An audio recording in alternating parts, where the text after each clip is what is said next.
অনেক জোরে সোরে আয়োজন চলছে। কিসের এটা? বলেই দিই। আজ বাসায় এসেছিল ফুপু, ফুফাতো বোন ও ফুফাতো বোনের মেয়েরা। খুব মজা করেছি, এনজয় করেছি। তারা বলেছিল কোনো পোলাও, রোস্ট কিচ্ছু খাবে না। তারা নাকি আমার হাতে ডাল ভাত খাবে। ডাল ভাত খেতে তো আমরা বুঝি ভাত ভর্তাই। তো ভাবলাম কেন না বাঙালি স্টাইলেই সবকিছু করা যাক। বাঙালিয়ানা স্টাইল বলতে আমরা এটাই তো বুঝি। হাঁসের মাংস, মুরগি মাংস আর অনেক কিছুই করা হয়েছিল। ৫ ধরনের ভর্তা করেছিলাম, খুদের ভাত করেছিলাম, সাথে ভাতও করেছিলাম। আর এটা একটা ইউনিক খাবার চালতার টক করেছিলাম। চালতার টকটা আমি ইলিশ মাছের মাথা দিয়ে করেছিলাম, যেটা খেতে অসাধারণ হয়েছিল। একটা বড় মাছও ভেজেছিলাম। এই তো আমার আয়োজনটা জোরে-সোরেই ছিল। আর আমার জন্য আমার ফুফাতো বোন করে এনেছিল একটা পিঠা। সেটা একটু পরে দেখাচ্ছি। আগে খাবারটা সার্ভ করে নেই। আর খুব মজা করে সালাডটাও মাখিয়ে নিচ্ছি। সালাদ ছাড়া তো খাবারটা একদম ইনকমপ্লিট।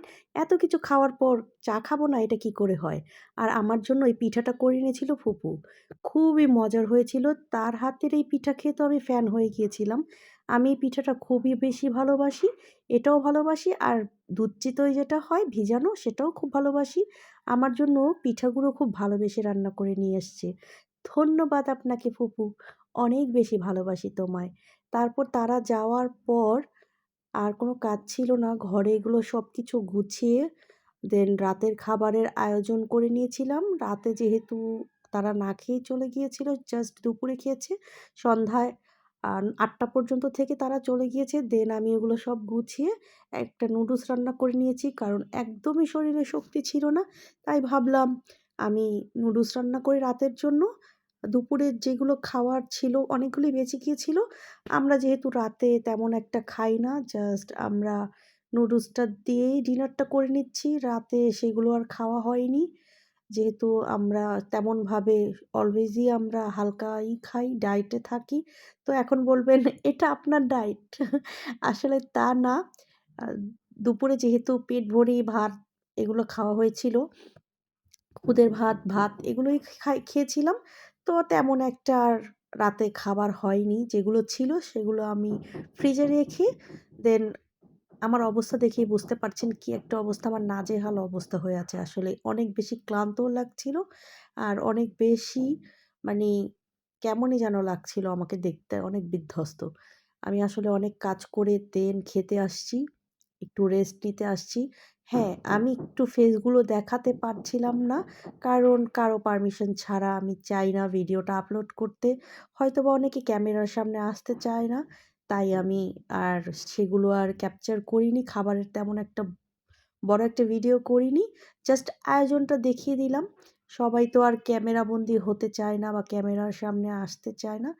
সো আমি সেটা জিজ্ঞেস করেই আপলোড করেছি। কেননা আপলোড করার আগে অবশ্যই বলে রাখা ভালো, যেহেতু আমার এই ভিডিওটা হাজার, হাজার মানুষ দেখবে তাই।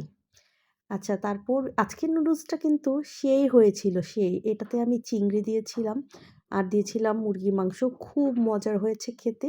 এত বেশি টেস্ট হয় আমার হাতের নুডলস যে বলার বাইরে। আজকে নুডলসও করতে চেয়েছিলাম। ফুফাতো বোন না করছিল আমার বোন।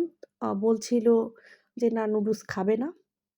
অনেক নাকি পেট ভরে, পেট পুড়ে খেয়েছে। এত বেশি টেস্ট হয়েছে আমার হাতের নাকি ভর্তাগুলো খুব আয়েশ করে খেয়েছে। তো এইজন্য আর নুডলসটা করা হয়নি। নুডলস আজকে করতে চেয়েছিলাম, স্যুপ করতে চেয়েছিলাম। এগুলো কিছুই আমাকে করতে দেয়নি। আমি বের করে আবার ফ্রিজে রেখে দিয়েছিলাম। তারা খুবই এনজয়ফুল ভাবে আমার সাথে আজকে সময়টা পার করেছে। আসলে এই বয়সে নানি-দাদি হওয়া ভাগ্যের ব্যাপার, তাই না?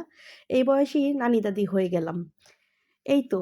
তারপর খুব এনজয় করে অনেক মজা করেছি। অনেক এনজয় করে দেন আজকের দিনটা আলহামদুলিল্লাহ অনেক মজা করে কাটালাম। আজকের দিনটা এই পর্যন্তই। খুবই ভালো গিয়েছে। সো আবার দেখা হয়ে যাবে অন্য কোনো ভিডিওতে। আবার হাজির হয়ে যাব আপনাদের সাথে শেয়ার করতে অন্য কোনো ব্লগ নিয়ে। আর হ্যাঁ, সবাইকে অনেক বেশি ধন্যবাদ তোমাদের আমাকে এত সুন্দর একটা সময় গিফট করার জন্য। তো টাটা, বাই, বাই। দেখা হয়ে যাবে আবার।